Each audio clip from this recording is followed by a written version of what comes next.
আমাদের মহান আল্লাহ তাআলা একদা ফেরেশতাদের ডেকে বললেন, আমি পৃথিবীতে খলিফা অর্থাৎ প্রতিনিধি সৃষ্টি করতে চাই, এ বিষয়ে তোমাদের মন্তব্য কি? ফেরেশতাগণ বলল, হে আমাদের রব, হে আমাদের আল্লাহ, আপনি কি পৃথিবীতে এমন কাউকে আবাদ করতে চান যারা গিয়ে সেখানে ঝগড়া ফাসাদ সৃষ্টি করবে, যেমনটা করেছে জিনজাতি? কিন্তু আমরা তো সর্বদা আপনার হুকুম পালন এবং আপনার ইবাদত ও পবিত্রতা এবং গুণগান করছে।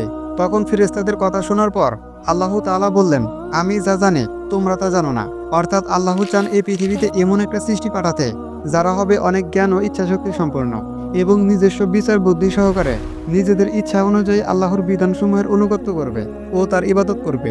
হযরত আদম আলাইহিস সালামকে সৃষ্টি ফেরেশতাগণের সাথে কথোপকথনের পরে মহান আল্লাহ কিছু কাদামাটি নেওয়ার জন্য হযরত জিবরাইল আলাইহিস সালামকে জমিনে প্রেরণ করেন। তিনি এসে মাটি নিতে চাইলে জমিন বলে, তুমি আমার অঙ্গ হানি করবে বা আমাকে খুঁত সৃষ্টি করবে?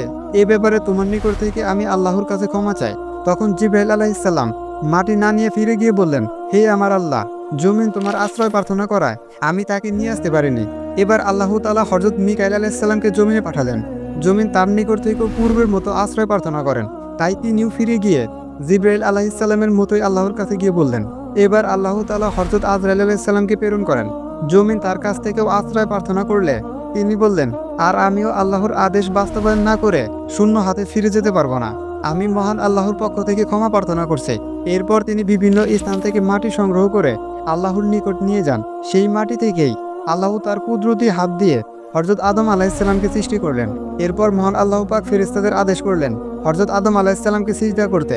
সব ফেরেশতা সিজদায় লুটিয়ে পড়ল, কিন্তু শয়তান সিজদা করল না। তখন আল্লাহ তাআলা রেগে গিয়ে শয়তানকে বিতাড়িত ঘোষণা করলেন।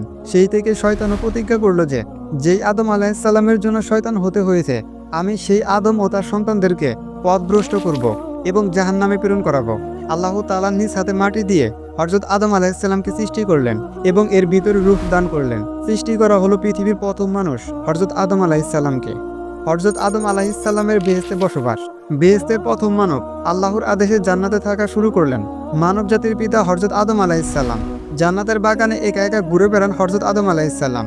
কখনো বহমান নদীর তীরে, কখনো ফুলের বাগানে, কখনো জন্নার চোত, আবার কখনো পাখির কলরবে ঘুরে বেড়ান আর বিহুমিত হন তিনি। প্রভুর সৃষ্টি দেখে মুগ্ধ হন আর শুকরিয়া জানান আল্লাহর দরবারে। কিন্তু এত কিছুর পরও তার কোনো কিছু ভালো লাগে না, একা একা অনুভব করেন।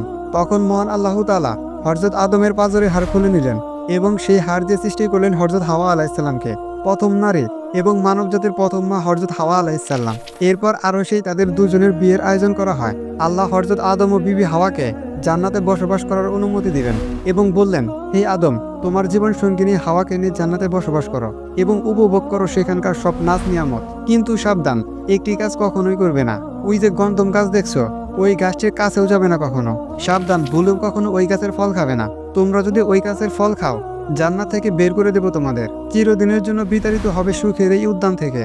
কিন্তু তারা এই কথা ভুলে গিয়ে শয়তানের প্ররোচনায় পড়ে সেই গাছের কাছে যায় এবং সেই গাছের ফল খায় হযরত আদম আলাইহিস সালাম ও হাওয়া আলাইহিস সালাম। তখন আল্লাহ তাআলা দুজনের উপর অখুশি হলেন এবং বললেন, তোমরা আমার কথা অমান্য করেছ, তাই তোমাদের জান্নাতে আর জায়গা নেই।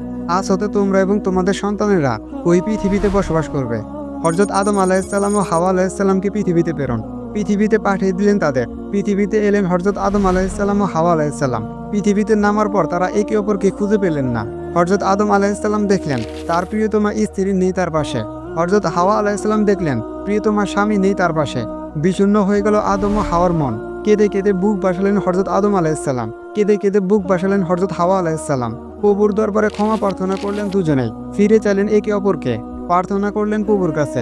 দোয়ায় দোয়ায় কেটে গেল অনেক দিন। প্রার্থনায় বিদায় নিল অনেক রাত। তবুও থামলেন না আদম আলাইহিস সালাম, থামলেন না মা হাওয়া আলাইহিস সালাম। অনেক কিছু বলে ক্ষমা চাইলেন, অনেক কিছুর ওয়াদা করলেন, কিন্তু কোনো কাজই হলো না। একদিন হযরত আদম আলাইহিস সালামের মনে পড়ল আল্লাহর বন্ধুর নামে দোয়া পড়ার কথা, যা তার বিয়ের দিন মোহর হিসেবে আল্লাহ পড়তে বলেছিলেন। তখন তিনি হযরত মুহাম্মদ সাল্লাল্লাহু আলাইহি ওয়াসাল্লামের নামে দরুদ পাঠ করলেন।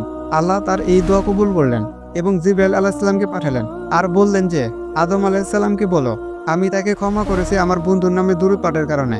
এখন যেন সে মক্কায় গিয়ে হজ পালন করে। হযরত জিবরাইল আলাইহিস সালাম গিয়ে আদম আলাইহিস সালামকে জানালেন। শুনে তিনি খুশি হয়ে সিজদায় লুটিয়ে পড়লেন। রওনা করলেন মক্কার উদ্দেশ্যে। আসমান থেকে বর্তমান শ্রীলঙ্কার সরদ্বীপে নামানো হয়েছিল হযরত আদম আলাইহিস সালামকে এবং বিবি হাওয়াকে নামানো হয়েছিল জেদ্দায়। হযরত আদম আলাইহিস সালাম মক্কায় গিয়ে দেখলেন হাজার হাজার ফেরেশতা আল্লাহর ঘর তাওয়াফ করছে। তিনিও তাওয়াফ করলেন এরপর তিনি তার স্ত্রীর জন্য দোয়া করলেন আল্লাহর কাছে।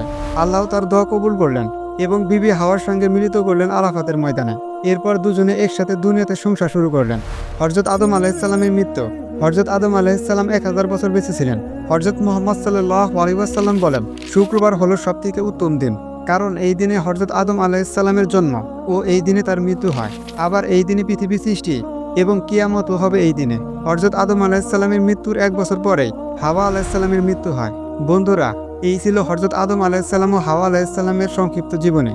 ভিডিওটি ভালো লাগলে অবশ্যই ভিডিওটিতে একটি লাইক দিবেন এবং চ্যানেলটি সাবস্ক্রাইব করতে ভুলবেন না।